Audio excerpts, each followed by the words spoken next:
Sebelum kita masuk ke cerita, bagi Mas E dan juga Mbak E yang belum subscribe, silakan klik subscribe sekarang juga. Dan bagi yang sudah subscribe, semoga kalian di sana sehat-sehat selalu agar bisa mendengarkan cerita terbaru dari Mang Ripan. Dan tidak usah lama-lama, ini dia ceritanya. Selamat mendengarkan. Seorang gadis kuliahan yang bisa dibilang cantik dan ramah pada semua orang. Kala itu sedang masa-masanya dia sering keluyuran healing bareng teman-teman kuliahnya. Bahkan seringkali kumpul membahas materi kuliah atau sekedar kumpul-kumpul biasa yang kadang gak berfaedah. Namanya Luna. Dia berasal dari keluarga yang bisa dikatakan cukup, dan dia adalah anak tunggal. Luna yang meskipun cantik, akan tetapi kecerdasannya hanya biasa-biasa saja. Dia lebih memilih mentingin soal penampilan dan juga gaya hidupnya, dan mencoba mengikuti tren, dan dia adalah orang yang sangat keras kepala banget. Luna juga memiliki banyak teman, baik cowok maupun cewek. Dia sudah memiliki pacar dan kebetulan mereka satu kampus, namun beda prodi. Pacarnya itu bernama Ilham. Suatu hari, usai jam kampus selesai, Luna pulang bareng dengan Ilham dan mereka akan mampir terlebih dahulu ke alun-alun yang ada di kotanya untuk sekedar me time. "Kita mampir dulu ya ke alun-alun," ucap Luna. "Ya sudah, ayo." Sesampainya di alun-alun, mereka langsung memesan makanan dan juga minuman. Lalu mereka duduk di sebuah tikar lesehan yang sudah disediakan di sana.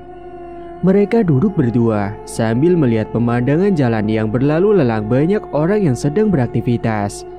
Saat itu Luna bilang kepada Ilham kalau dia ingin berlibur dan mencoba mengajak Ilham untuk liburan minggu depan. "Minggu depan kita ke tempat wisata, mau nggak? Aku sudah lama banget gak jalan-jalan, bosen tahu." "Kalau minggu depan, maaf ya aku nggak bisa." "Lo kenapa?" "Kamu tahu sendiri kan, aku harus buka kafe, apalagi kalau minggu pasti lagi rame-ramenya kafe aku." Ilham menolak bukan karena tidak mau, akan tetapi karena memang selama ini dia kuliah sambil jualan. Dia ini merintis sebuah kafe mini tongkrongan, di mana dia mendapatkan modal dari bokapnya, biar nantinya dia bisa mandiri. Dan setiap hari Minggu kafenya itu pasti tetap ramai, jadi sayang kalau tidak buka. Karena di kafenya itu, Ilham dia turun tangan sendiri untuk melayani pembeli dan hanya dibantu oleh ketiga temannya yang ia sewa jasanya. Luna yang mendengar jawaban dari Ilham pun, dia pun kecewa karena dia tidak mau diajak liburan. Luna itu egois banget, pengennya di ngertiin, akan tetapi dia ini tidak mau ngertiin balik. "Kamu tuh selalu begitu, alasannya kafe terus. Aku itu penting gak sih buat kamu?" "Ya kamu tolong ngertiin aku sedikit dong, jangan maunya di ngertiin terus." "Lain kali deh, aku janji ajak kamu liburan, tapi bukan minggu-minggu ini ya." Luna pun terlihat menggerutu dan dia bersungut-sungut, dan beberapa saat kemudian pesanan mereka pun datang. "Silakan mas, mbak." "Iya pak, terima kasih ya." Lalu akhirnya obrolan mereka terhenti karena mereka akan menikmati makanan dan minuman yang sudah dipesan.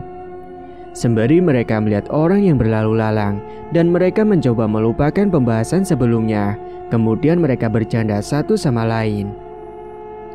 Dan tak terasa hari pun mulai gelap, senja sore pun sudah mulai akan tenggelam. Saat itu mereka akhirnya segera pulang ke rumah. "Kita pulang yuk, sudah mau maghrib nih." Dan saat itu Ilham mengantarkan terlebih dahulu ke rumahnya Luna. Singkat cerita, di lain waktu, saat di kampus, Luna yang kala itu memang masih pengen banget liburan. Tiba-tiba teman cewek kampusnya datang menghampiri.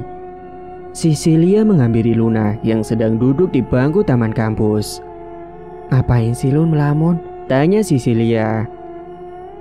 Aku minggu ini mau liburan, kamu mau ikut gak?" Imbunya kemudian. "Mau liburan kemana?" "Ke daerah perbukitan sama pacar aku." Nggak mau ah, paling aku nanti jadi nyamuk kalian lagi." "Tenang, gak berdua aja kok. tapi sama teman-temannya pacar aku juga. Pacarnya Cecilia itu kuliah di kampus yang berbeda dan katanya dia akan mengajak kedua temannya. Awalnya saat itu Luna ragu, namun karena dirinya sudah pengen banget untuk pergi liburan, dia pun berpikir sejenak dan akhirnya mengiyakan ajakan Cecilia. Gimana Lun, mau ikut nggak? Ya udah deh Sil, aku ikut. Lagian aku juga pengen liburan banget, tapi si Ilham diajak selalu alasan sibuk. Oke, kalau gitu nanti pulang kampus ikut aku ya. Mau ngapain? Ya ikut ketemu sama pacar aku, sekalian kenalin sama teman-temannya. Akhirnya sepulang kuliah, Luna dan Cecilia mereka akan ketemu dengan pacarnya Cecilia, yaitu Dayat. Hari itu kebetulan Luna bawa motor sendiri, jadi dia tidak pulang bareng Ilham. Lagian dia juga masih marah sama Ilham karena tidak mau diajak jalan-jalan. Dan katanya Ilham juga akan langsung pergi ke kafe, jadi tidak sempat untuk mengantar Luna. Usai jam kampus selesai, pergilah Cecilia dan Luna menemui Daya dan teman-temannya yang berjumlah 2 orang. Mereka saat itu ketemu di sebuah alun-alun kota dan akan membahas soal liburan nantinya. Cecilia langsung memperkenalkan Luna kepada pacarnya dan juga teman-temannya itu. Lun, ini kenalin pacar aku Dayat. Lalu Luna bersalaman dengan Dayat dan juga mereka berkenalan dengan Aldo dan Yoga. Luna yang anaknya memang friendly atau gampang dekat dengan orang baru, dia seolah merasa langsung cocok dengan mereka.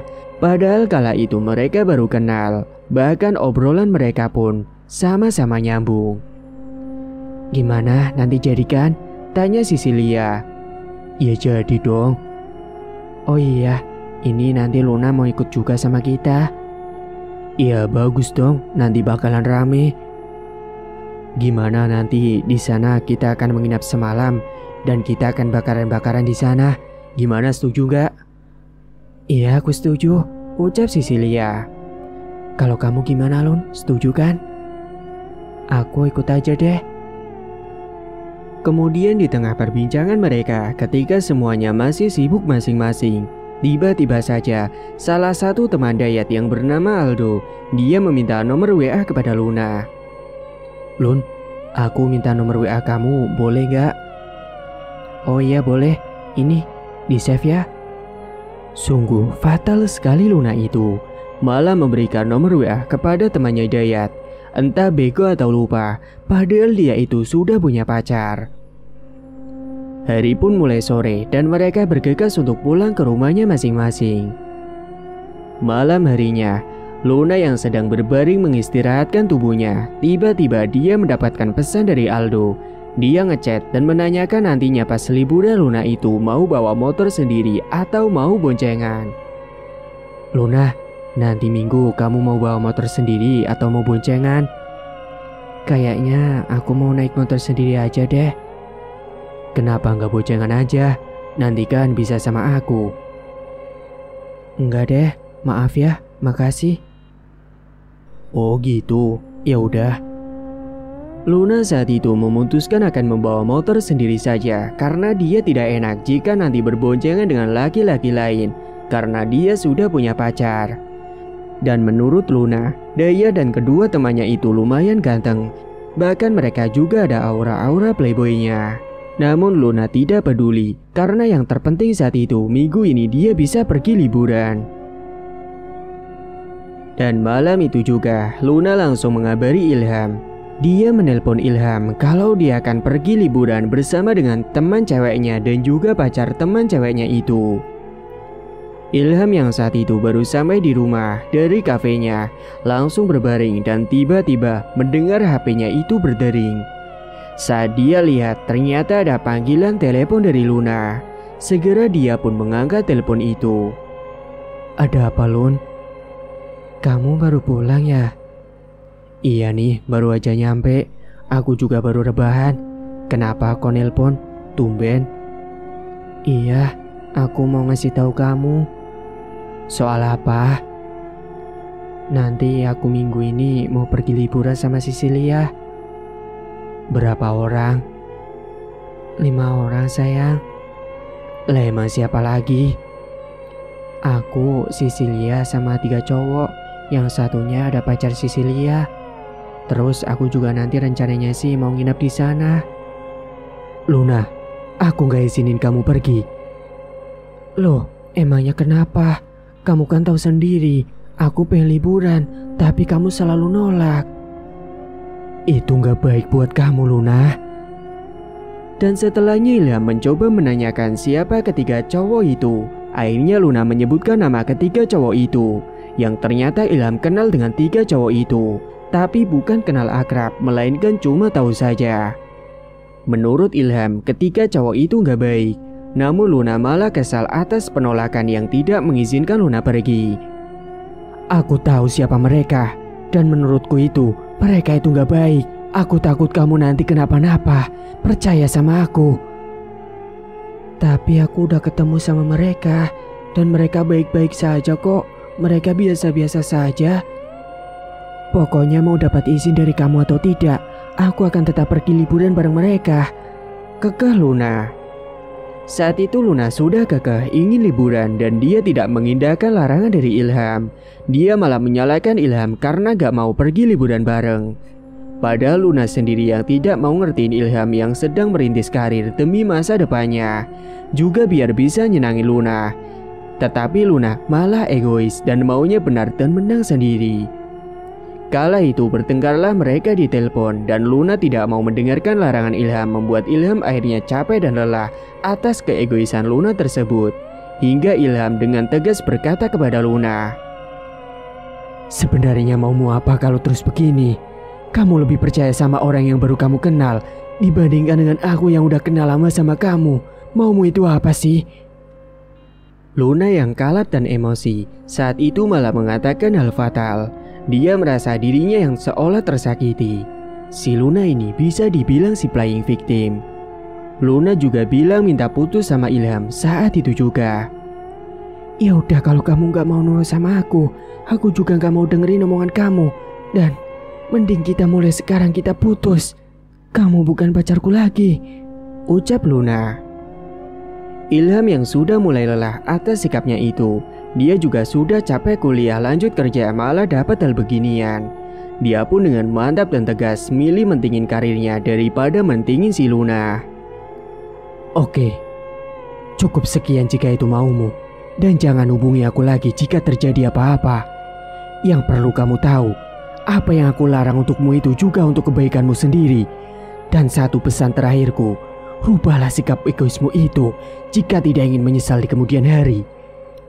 Panggilan telepon pun saat itu langsung diputus oleh Luna. Usai Ilham mengucapkan hal itu, Luna pun tambah kesal.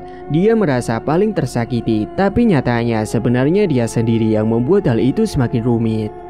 Hari-hari pun berlalu. Luna sebenarnya nyesel putus dengan Ilham. Dia masih terus kepikiran. Singkat cerita, hari Minggu pun tiba dan kini Luna akan berangkat liburan. Meski suasana hatinya dia masih galau karena baru saja putus dengan Ilham. Saat itu Luna berangkat dari rumahnya menuju ke rumah Sisilia karena mereka akan kumpul di sana. Dan beberapa saat kemudian setelah semuanya sudah berkumpul, mereka semua pun capcus ke lokasi wisata. Sisilia dibonceng oleh Dayat dan Aldo sama Yoga, sementara Luna mengendarai motornya sendirian. Usai menempuh waktu beberapa jam, tibalah mereka di sebuah lokasi wisata yang ada di perbukitan. Suasananya sangat sejuk dan asri banget. Kala itu mereka menyewa 2 buah rumah pohon dan berbentuk segitiga yang memang disediakan di sana. Satu untuk cowok dan satu lagi untuk cewek. Mereka akan berencana menginap di sana dan akan bakar-bakaran nanti malam. Dan tak terasa, malam pun telah tiba. Kebanyakan pengunjung langsung pada pulang. Dan yang ada di lokasi itu, malam harinya ada sedikit orang saja termasuk mereka. Mereka pun langsung menyiapkan acara bakar-bakaran ikan. Ikan itu mereka beli tadi di jalan saat mampir bentar sebelum sampai ke tempat wisata. Mereka bekerja sama satu sama lain. Ada yang menyiapkan bumbu dan ada yang menyiapkan api untuk membakar ikannya. Ada juga yang mengipasi. Mereka sangat asik sekali malam itu. Dan semakin malam suasana di sana semakin dingin sekali, apalagi tempatnya itu berada di perbukitan. Dingin ya Sil? Iya, makanya sini kita deket sama api aja biar hangat. Kamu kenapa sih kok melamun terus? Jangan melamun di sini, apalagi malam-malam. Iya ya enggak.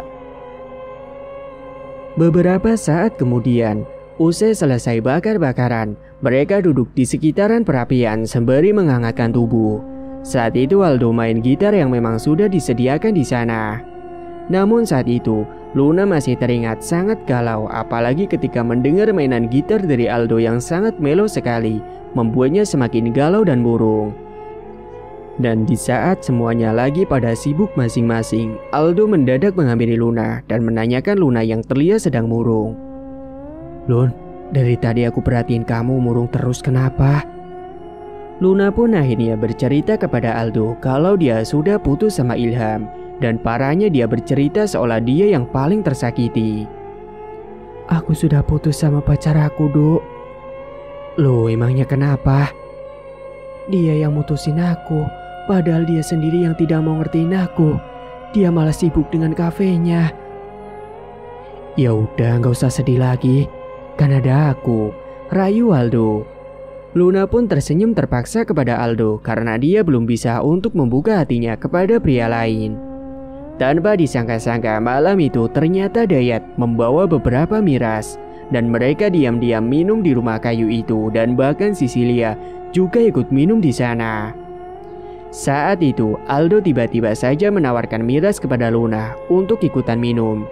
Awalnya Luna menolak. Akan tetapi setelah dibujuk Aldo, dia disuruh minum agar galaunya itu bisa hilang. Akhirnya Luna pun ikut minum saat itu juga. Ayo Lun, kita minum sama-sama.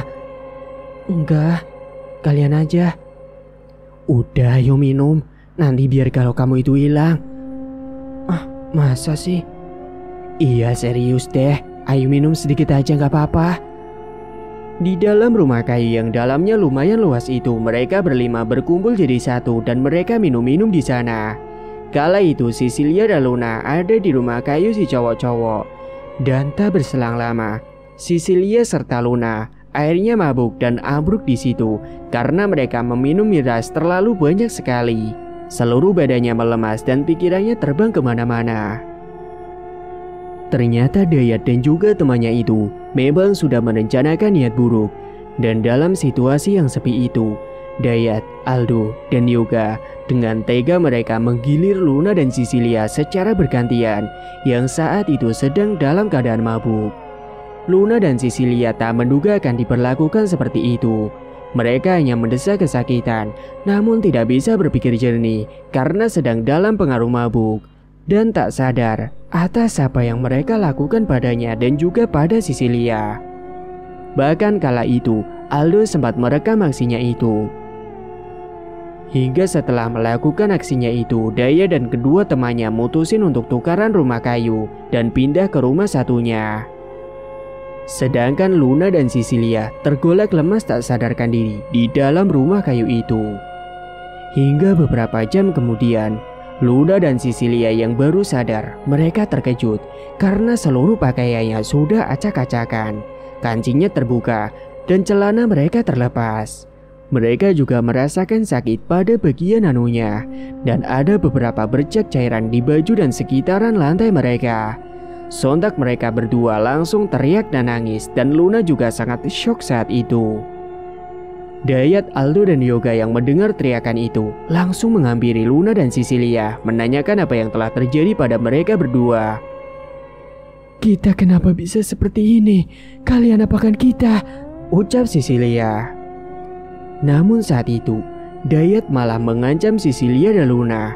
Jika nanti mereka berani melaporkan aksinya itu, maka video mereka yang sedang dilecehkan itu akan disebar. Kalian jangan bicara sama siapa-siapa, atau kalian mau nanti video ini kita sebar, ucap Dayat sembari menunjukkan video mereka yang sedang beraksi. Sontak tambah syoklah si Luna dan Sisilia. Saat itu juga Sisilia langsung trauma dan ketakutan.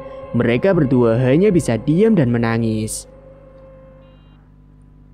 Singkat cerita, Esok harinya, mereka berlima pulang dari lokasi wisata itu, dan Cecilia gak mau berboncengan dengan Dayat. Dia malah milih boncengan dengan Luna. Sebenarnya keadaan mereka berdua masih sangat syok dan sangat trauma atas kejadian yang menimpanya semalam. Hingga setibanya di rumah Cecilia, Dayat dan teman-temannya mengkode agar mereka tidak berbicara macam-macam dan mengancam Cecilia serta Luna. Kemudian mereka segera beranjak pulang ke rumah masing-masing. Sementara saat itu, Cecilia kemudian menangis di dalam kamarnya ditemani oleh Luna. Sebenarnya Luna juga sangat syok berat, tapi dia mencoba untuk bersikap tenang. Dia juga akan menyusun rencana untuk membalas dendam kepada si Aldo dan juga yang lain. Malam harinya, Luna kini sudah ada di rumah. Dia masih merasakan sakit pada bagian intimnya, dan dia tidak tahu berapa lama mereka melecehkannya kala itu. Dia tiba-tiba saja teringat atas larangannya si Ilham waktu itu. Luna pun akhirnya menyesal karena tidak mendengarkan larangan mantan pacarnya itu. Dia pun menangis penuh penyesalan malam itu. Dan tak berselang lama, Luna kemudian tiba-tiba teringat akan seorang dukun yang ada di desa sebelah. Dan dia berencana akan menyantet Dayat serta Aldo dan Yoga. Awas saja kalian, akan aku balas, kesalnya kala itu. Keesokan paginya, Luna bersiap-siap pergi ke tempat percetakan foto karena nanti malam dia akan pergi ke rumah dukun itu. Untungnya kemarin di HP-nya itu tersimpan foto mereka bertiga saat di tempat wisata. Malam harinya, Luna segera datangi rumah si dukun yang ada di desa sebelah. Dan beberapa saat kemudian, Luna pun akhirnya sampai di rumah dukun yang berada di bagian selatan, tepatnya di persawahan dekat hutan. Di sana ada sebuah rumah usang tua yang terbuat dari kayu jati. Luna pun langsung menyambangi rumahnya Mbah Manto. Beliau adalah dukun yang sudah terkenal. Banyak orang dari manapun berdatangan ke rumahnya itu untuk meminta jasanya. Saat itu terlihat di depan rumahnya Mbah Manto sudah ada beberapa orang yang mengantri di sana. Akhirnya Luna pun harus ikut mengantri. Setelah mengantri lama, akhirnya giliran Luna dipanggil untuk masuk menemui Mbah Manto. Sesudah menemui Mbah Manto, Luna kemudian menjelaskan maksud kedatangannya itu. Dan saat itu tidak tanggung-tanggung, Luna meminta kepada Mbah Manto untuk membuat mereka bertiga itu mati mengenaskan. Mbah, saya mau membalaskan dendam saya, Mbah, kepada 3 orang ini, ucap Luna sembari memberikan foto yang sudah dicetaknya tadi pagi. Apa alasanmu melakukan hal itu? Mereka sudah melecehkan saya dan teman saya, Mbah, dan tanpa saya sadar.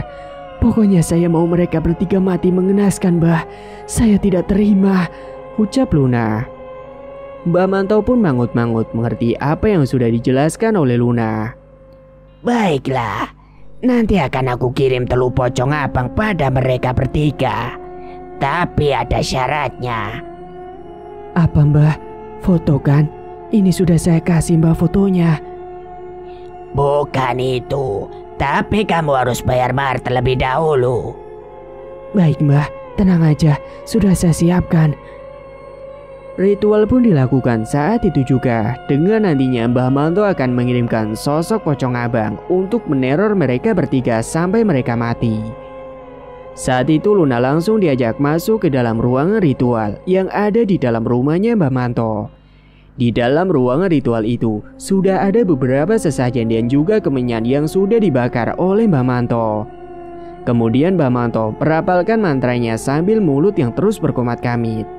Lalu Mbah Manto mengambil sebuah boneka pocongan sebagai media santetnya. Dan foto yang sudah diberikan oleh Luna itu kemudian diikatkan dengan boneka pocongan itu menggunakan sebuah tali. Tidak hanya itu, Mbah Manto juga menusuk-nusuk beberapa kali pada bagian perut dan juga leher boneka itu. Sesaat kemudian, tiba-tiba terdengar ada suara ledakan di atas atap rumahnya Mbah Manto, disertai dengan hembusan angin yang membuat hawa semakin merinding. Sontak Luna pun langsung ketakutan, tubuhnya gemetaran. Dia benar-benar bergidik ngeri saat itu. Sesaat kemudian, terlihat sebuah asap merah tebal yang masuk ke dalam ruangan ritual. Asap merah tebal itu kemudian berubah wujud menjadi sosok pocong yang berwarna merah dengan wajah yang menyeramkan penuh dengan darah dan wajahnya hancur serta mulutnya yang menganga. Sontak Luna yang melihat sosok itu langsung ketakutan. Dia sampai tidak berani melihat ke arah sosok pocong itu. Dan saat itu Mbak Manto mencoba berkomunikasi dengan sosok pocong itu. Luna juga tidak tahan dengan bau sosok tersebut yang disertai dengan bau anyir darah yang sangat menyengat. Hingga beberapa saat kemudian setelah Mbak Manto berkomunikasi dengan sosok pocong itu, akhirnya sosok itu pergi menghilang dari hadapan si Luna. Usai ritual sudah selesai, Luna kemudian langsung membayar mahar kepada Mbak Manto dengan uang simpanannya selama ini. Ini Mbak maharnya. Terima kasih ya Mbak. Kalau gitu saya pamit pulang dulu. Sementara di sisi lain, malam itu, Cecilia yang sudah stres dan juga depresi, dia lebih memilih untuk mengakhiri hidupnya dan menggantungkan dirinya di dalam kamarnya sendiri. Dan keesokan paginya, Luna dikabari oleh orang tuanya Cecilia, dan dia pun sedih serta kaget dan tidak menyangka soal Cecilia sampai melakukan bunuh diri. Cecilia melakukan itu mungkin karena dia shock dan trauma usai digilir paksa dengan pacarnya sendiri dan juga teman pacarnya.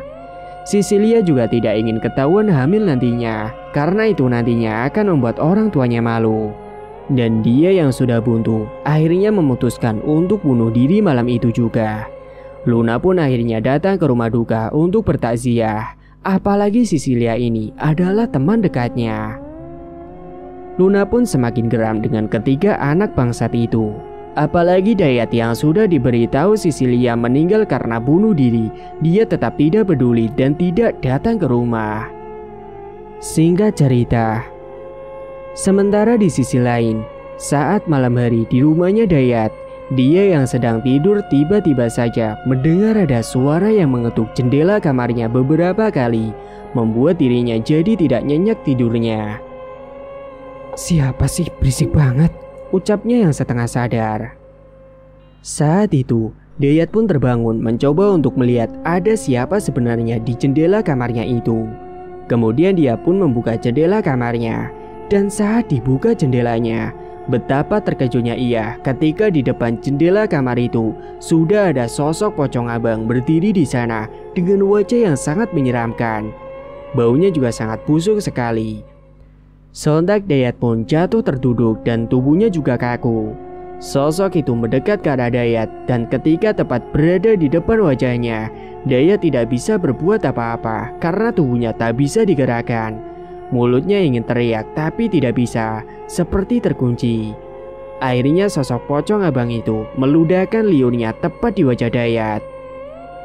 Dan sesaat kemudian, sosok pocong abang itu pun menghilang begitu saja. Kala itu, Dayat merasakan wajahnya itu melepuh dan baunya sangat busuk sekali. Namun kala itu wajahnya belum terlalu parah sekali karena sosok pocong itu hanya meludah sedikit. Dayat yang mencoba melihat ke kaca lemari kamarnya, sontak dia terkejut melihat wajahnya jadi buruk rupa. Dia pun berteriak kencang sekali, sampai akhirnya Dayat ambruk pingsan saat itu juga. Dia pun pingsan sampai pagi hari, karena semalam kedua orang tuanya itu tidak mendengarkan teriakannya. Namun keesokan paginya, kedua orang tuanya Dayat terkejut ketika melihat wajah Dayat yang sudah melepuh dan baunya sangat busuk sekali. Dayat, kamu kenapa seperti ini wajahnya? Gak tahu Bu. Ayo kita ke rumah sakit periksakan itu. Saat itu entah kenapa tiba-tiba Dayat tidak ingat apapun yang sudah terjadi dengannya waktu semalam. Akhirnya pagi itu juga Dayat diantarkan ibunya ke rumah sakit. Dan saat diperiksakan ke dokter spesialis kulit, Dayat dinyatakan tidak menderita sakit apapun. Dokter pun hanya memberikan salep untuk luka bakar. Setelahnya Dayat dan ibunya pun pulang ke rumah. Dan tepat pada malam harinya, rumahnya dia itu selalu mendapatkan teror-teror dan membuatnya menjadi ketakutan. Malam itu Dayat yang sedang duduk di atas balkon. depan kamarnya yang ada di lantai atas sembari menikmati secangkir kopi dan menatap layar ponselnya. Dia melihat ada sekelibat bayangan putih yang melintas membuatnya terperanjat. Dan setelahnya dia mencium bau busuk yang sangat menyengat masuk ke dalam hidung. Baunya bau anyir dan amis sekali. Seketika saat itu juga Dayat langsung merinding, apalagi embusan angin yang tiba-tiba datang. Dan saat itu dia merasakan sakit pada wajahnya yang melepuh tersebut. Kemudian dia melihat ke arah sebuah pohon yang ada di bawah depan rumahnya. Sontak betapa terkejutnya ia ketika melihat ada sosok wanita yang sedang duduk di pohon itu sembari mengayunkan kedua kakinya dengan pakaian yang putih lusuh dan wajahnya sangat menyeramkan. Karena takut, sontak Dayat pun beranjak masuk ke dalam rumahnya dan segera masuk ke dalam kamar. Namun ketika dia hendak beranjak masuk ke dalam kamar, tiba-tiba saja dia dikejutkan dengan sosok pocong abang yang berdiri di depan kasurnya. Akhirnya Dayat yang ketakutan, dia pun langsung ambruk pingsan di ambang pintu kamarnya. Sementara di sisi lain, Aldo tidak jauh berbeda dengan Dayat. Dia yang saat itu sedang berada di depan teras rumah sendirian, malam-malam sekitar pukul 10. Karena dia tidak bisa tertidur dan biasanya dia menghabiskan dengan bermain game di HP-nya. Tiba-tiba saja dia dikejutkan dengan bau busuk yang sangat menyeruak. Baunya itu anyir darah dan juga amis sekali. Ih, bau apa ini? Busuk banget, amis lagi. Kesalnya sembari menutup hidungnya. Akan tetapi bau itu tidak lama dan akhirnya Aldo bisa fokus lagi memainkan gamenya itu. Sesaat kemudian dia mencium bau lagi, akan tetapi kali ini baunya seperti bakaran singkong. Seketika Aldo pun terdiam mengendus bau itu. Dan setelahnya Aldo teringat kalau ada bau singkong itu adalah tandanya ada hantu di sekitarnya. Apalagi saat itu tepat malam Jumat. Kala itu juga Aldo langsung merinding tidak karuan. Dia pun mencoba beranjak masuk ke dalam rumahnya karena ketakutan. Namun baru saja dia akan masuk ke dalam rumah, di depan pintunya itu dia dikejutkan dengan sosok pocong abang yang tiba-tiba saja berdiri di depan pintu. Sontak Aldo hanya bisa terdiam dan tubuhnya kaku tidak bisa digerakkan. Tapi saat itu dia bisa teriak kencang sekali. Namun tak disangka, sosok itu malah mendekat ke arah Aldo dan meludahi wajah Aldo. Saat itu juga wajahnya Aldo langsung melepuh terbakar dan busuk sekali. Wajahnya hancur seperti borok. Sesaat kemudian sosok pocong abang itu langsung menghilang. Dan saat itulah tubuhnya pun bisa digerakkan. Dia langsung merasakan kepanasan. Panas. Segera dia berlari masuk ke dalam rumah untuk ke kamar mandi untuk membasuh mukanya yang kepanasan tersebut. Akan tetapi sesampainya di kamar mandi, ternyata airnya habis dan keran yang dinyalakan itu tidak keluar air. Pakai mati segala lagi. Aduh, panas. Aldo yang teringat di belakang rumahnya ada sumur, dia pun langsung berlari terbirit-birit ke belakang rumahnya. Sesampainya di belakang rumah, di sana ada sebuah sumur dan Aldo segera menimba air yang ada di sumur itu. Kemudian dia pun langsung membasuh wajahnya yang terasa kepanasan dan bahkan melepuh. Namun bukannya malah mereda, rasa panas itu malah membuatnya semakin kepanasan. Saat itu kedua orang tuanya Aldo ada di dalam rumah karena sudah tidur lelap dan mereka tidak mendengarkan teriakan dari Aldo. Hingga sesaat kemudian Aldo mencoba untuk membasuh wajahnya kembali.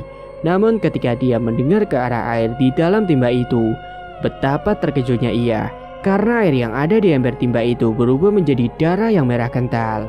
Sontak membuatnya langsung melemparkan timba itu ke dalam sumur lagi. Dan tiba-tiba saja Aldo melihat ada sebuah asap tebal yang berwarna merah datang dari dalam sumur.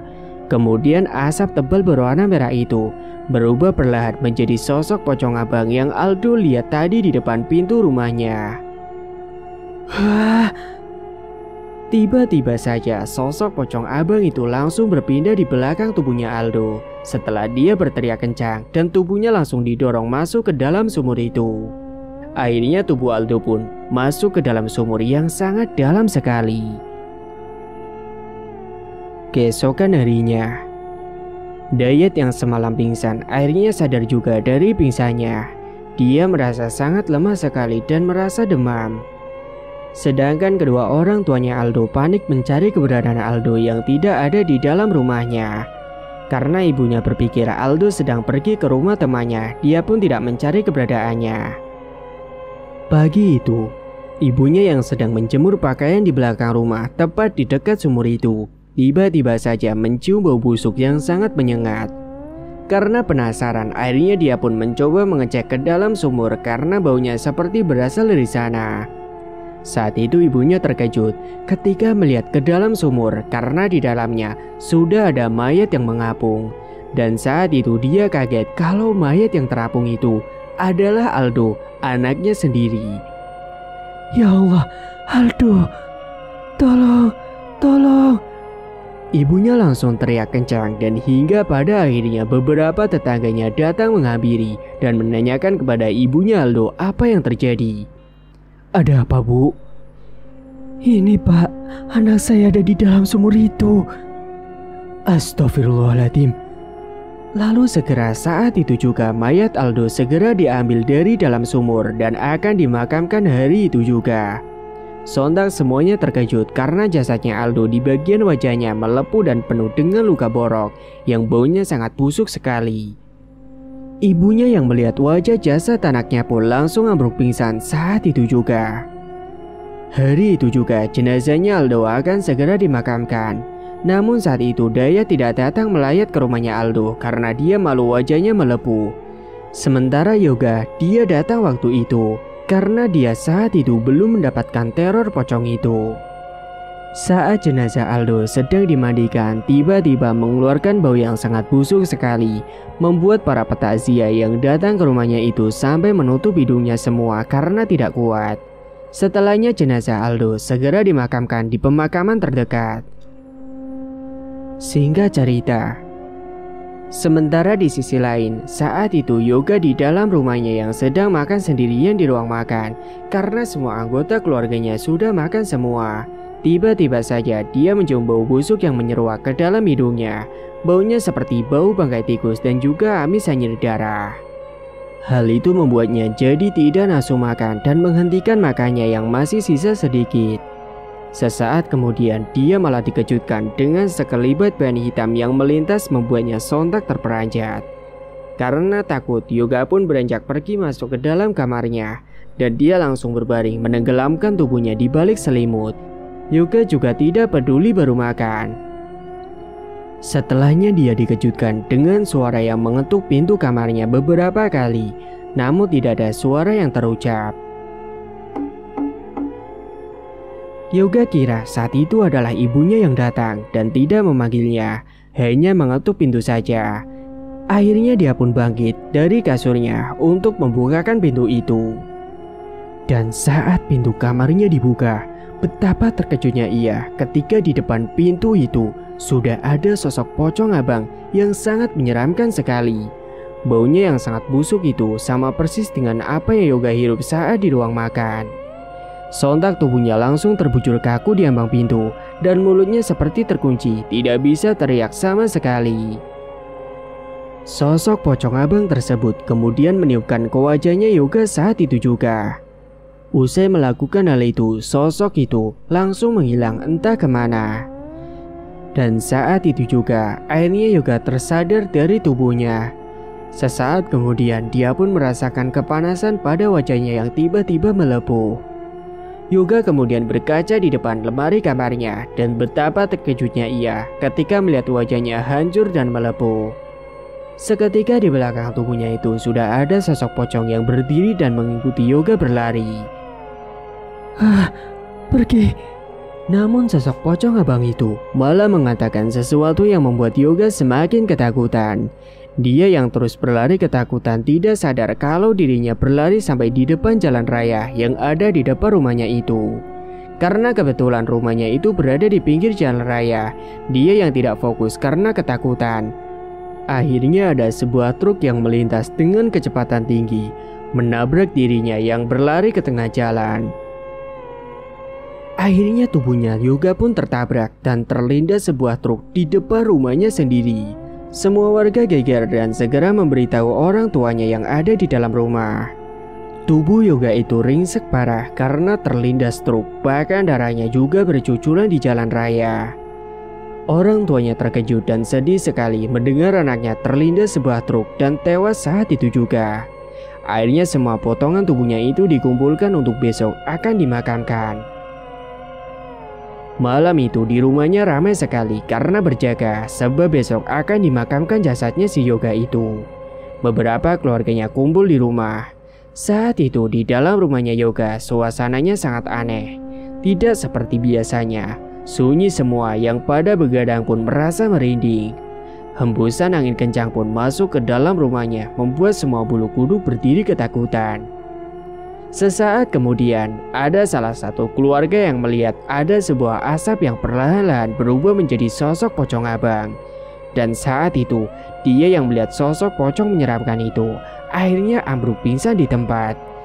Sontak acara pun menjadi ricuh dan geger. Semua panik dan mencoba untuk menyadarkan dengan cara mengolesi minyak kayu putih pada korban itu. Suasana malam itu benar-benar sangat mencekam sekali.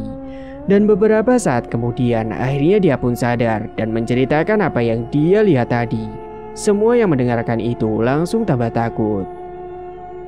Keesokan paginya, akhirnya jenazah Yoga akan segera dimakamkan.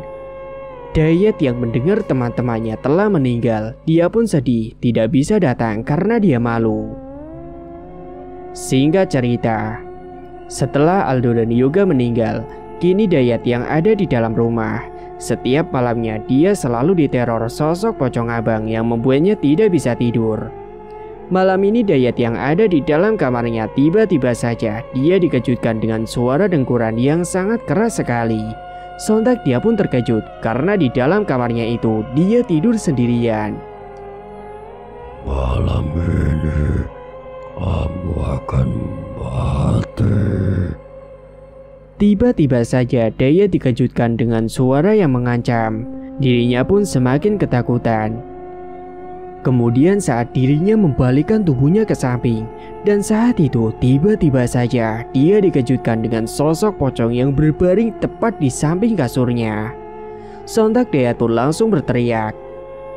Parahnya, sosok pocong abang itu langsung meludah ke wajah Dayat dan membuatnya merasakan semakin panas dan semakin melepuh. Kala itu Dayat langsung terbirit-birit lari dalam kamarnya menuju ke kamar mandi yang ada di lantai bawah. Namun karena dia ketakutan dikejar sosok pocong itu, dia yang tidak melihat jalan depan. Akhirnya Dayat pun terpeleset ketika menuruni tangga dan akhirnya jatuh dari lantai 2 hingga dia tewas. Saat ditemukan esok paginya, jasad Dayat itu wajahnya melepuh seperti bekas kebakar dan baunya sangat busuk sekali. Semua petakziah yang datang ke kediamannya waktu itu menggunjing Dayat. Bahkan para teman-teman kampusnya yang datang ikut prihatin dan membicarakan soal kematian Dayat yang sangat mengenaskan itu. Luna pun puas banget ketika mendengar kabar kematian mereka bertiga. Namun masih tetap ada yang dia khawatirkan.